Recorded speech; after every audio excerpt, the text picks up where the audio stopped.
Somos el grupo número 5 y vamos a hablar sobre la probabilidad estadística. La probabilidad estadística es una medida que indica la posibilidad de que ocurra un evento determinado. Se expresa como un número entre 0 y 1, en donde 0 significa que el evento es imposible y 1 significa que es seguro. Pero ¿qué pasa cuando una muestra es grande? Cuando tenemos una ciudad, un país, un colegio. Esto quiere decir que es una muestra grande. La probabilidad se define entonces como la frecuencia relativa con la que ocurre un evento, es decir, se calcula como el número de veces que ocurre el evento dividido por el total de observaciones. Esto se conoce como la definición frecuentista de la probabilidad, y en nuestra pantalla vemos acá abajo la fórmula con la que se calcula. Ahora hablemos del fenómeno aleatorio. ¿Qué es el fenómeno aleatorio? Es un evento o experimento cuyo resultado no puede predecirse con certeza de antemano.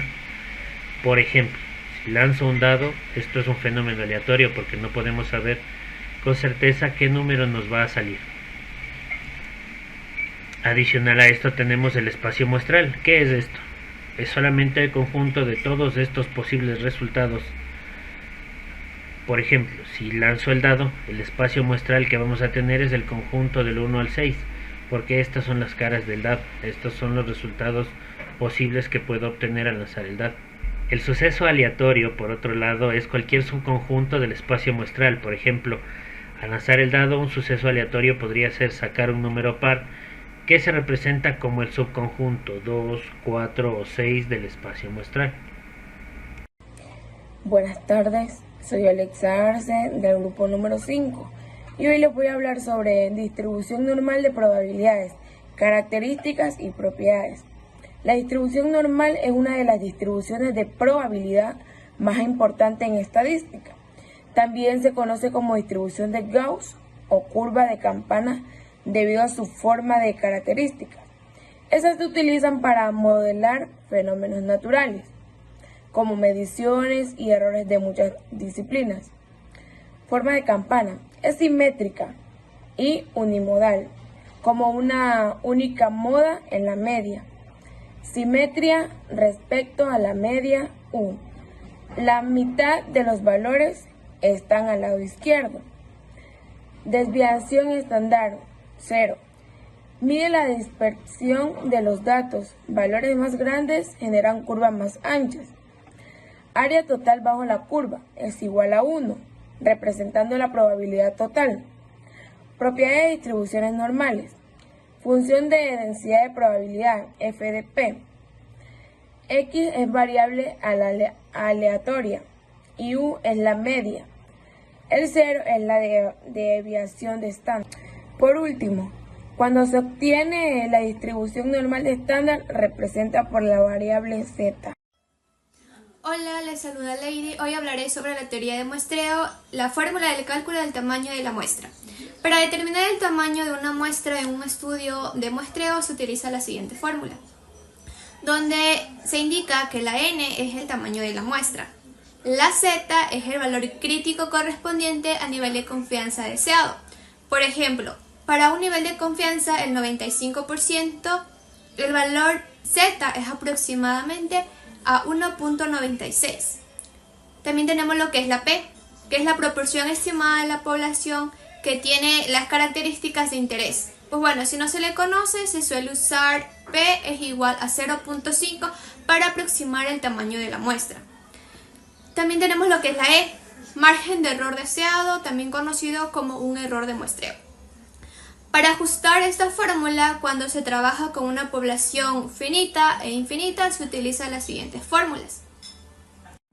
Como se muestra en la figura número 1, estas son las dos variables para el cálculo de muestra, cuando se conoce la población y cuando es desconocida. Las variables representan la n minúscula, que es el tamaño de la muestra, la n mayúscula, el tamaño de la población, la z elevado al cubo es el parámetro estadístico que depende del nivel de confianza, la e elevado al cubo es el error de estimación máximo permisible, que es el más usado, que es 0,05. También tenemos lo que es la P, que es probabilidad del éxito, la Q, que es probabilidad del fracaso, Y pues bueno, como nota, cuando la P es igual a la Q, que es igual a 0,5, es cuando se logra un mayor tamaño de muestra. Bueno, estas fórmulas son esenciales para garantizar el tamaño de la muestra sea adecuado para obtener resultados preceptivos y precisos en una investigación.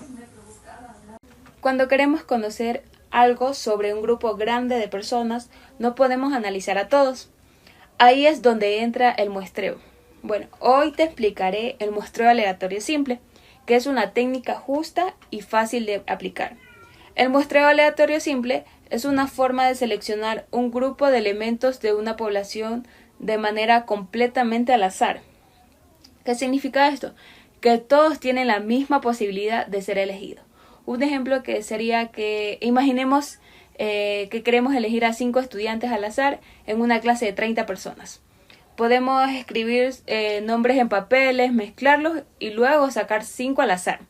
También podemos usar una aplicación que genere números aleatorios y esto sería así de simple. El muestreo aleatorio simple se usa en encuestas, estudios científicos y en muchos otros campos para obtener resultados representativos sin necesidad de analizar a toda la población. En resumen, el muestreo aleatorio simple es una forma justa y eficiente de seleccionar muestras en cualquier estudio.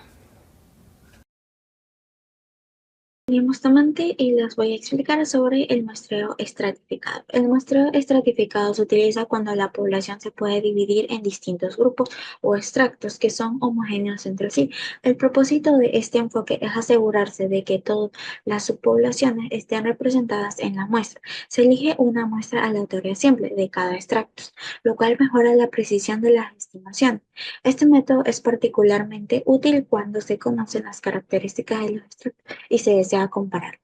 El uso del muestreo estratificado en nuestro informe es fundamental, ya que nosotros estamos buscando entender las dinámicas del uso de las redes sociales entre diferentes grupos de adolescentes, dado que los patrones de uso pueden variar significativamente según factores como la cantidad de tiempo dedicado a las plataformas y el tiempo de contenido consumido en ellas. Es importante que cada subgrupo de esta población esté representado en la muestra para garantizar así los hallazgos confiables y pertinentes. La definición de la población objetivo. Bueno, nosotros tenemos que identificar quién es la población objetivo. En este caso son los adolescentes de 14 a 17 años. También podemos definir cualquier otro criterio relevante. La identificación de extractos. Bueno, tenemos que determinar los criterios de estratificación que se utilizarán para dividir la población. Algunos ejemplos podrían ser la edad, el tipo de estudio, el tipo de red social que más se utilizará, si tienen hijos o no, o la frecuencia de uso. La recolección de datos de población. Si nosotros disponemos de datos sobre cuántos adolescentes hay en cada extracto, esto nos ayudará a determinar de mejor forma la obtención de muestras. La determinación del tamaño de la muestra. Si se decide saber cuántos participantes se van a incluir en la muestra total y luego asignar estos números a cada extracto, bueno, podemos utilizar dos maneras. Proporcional, la cual la muestra se va a reflejar en proporción, o igualitaria, en la cual se asigna el mismo número de participantes a cada extracto, independientemente de la proporción en la población. La determinación del tamaño de cada extracto. Basado en el tamaño total de la muestra y los criterios de estratificación, se determina cuántos individuos se deben seleccionar de cada extracto. El cálculo del tamaño del muestreo por extracto. Hay dos. A fijación igual, que divide la muestra total entre el número de extractos. La fórmula es n minúscula i, número de individuos que se seleccionarán del extracto, igual a n minúscula 2, igual a n minúscula 3, igual a n minúscula l, lo que nos da como resultado n minúscula, tamaño total de la muestra que se desea extraer, sobre l mayúscula, número total de los extractos en los que se divide la población. La otra fórmula que también hay para calcular es la de la fijación proporcional, la cual es N minúscula I, el número de individuos que se seleccionarán del extracto, sobre N mayúscula I, el tamaño del extracto en la población, igual a N minúscula 2 sobre N mayúscula 2, igual a N minúscula 3 sobre N mayúscula 3, sucesivamente, lo cual nos da N minúscula del tamaño total de la muestra que se desea extraer sobre N mayúscula, el tamaño total de la población. Bueno, para determinar el número de individuos en cada extracto de mejor manera, podemos desglosar esta fórmula, la cual es N minúscula I, el número de individuos que se seleccionará del extracto, igual a N minúscula, el tamaño total de la muestra que se desea extraer, sobre N mayúscula, el tamaño total de la población, por N mayúscula I, el tamaño del extracto en la población. Podemos concluir que el uso del muestreo estratificado en nuestro informe pues, nos permitirá obtener una muestra representativa de la población de adolescentes. Nos facilitará interferencias más precisas sobre los patrones de uso de las redes sociales.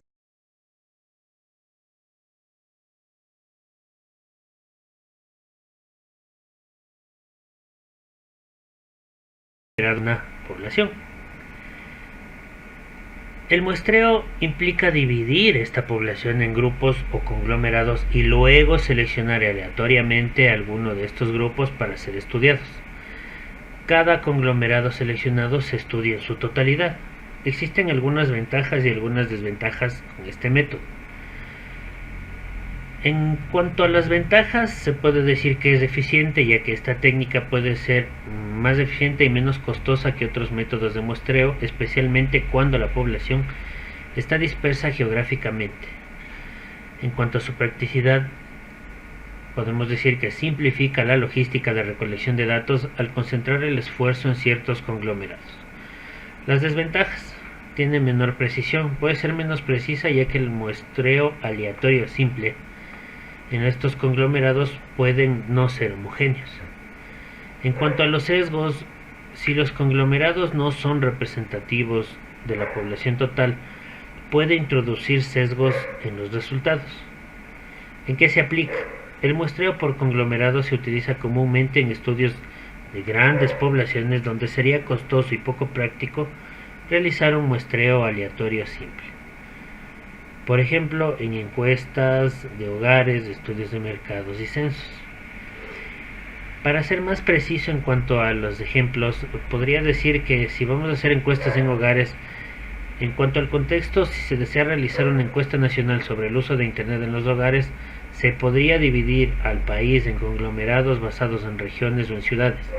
Se seleccionan aleatoriamente algunas ciudades y se encuestan todos los hogares dentro de estas ciudades seleccionadas.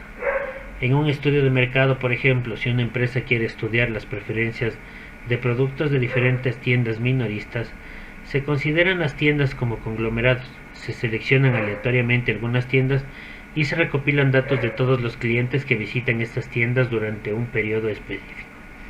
Si lo vamos a hacer en una institución educativa, un estudio sobre el rendimiento académico de estudiantes en una región, por ejemplo, las escuelas se consideran conglomerados.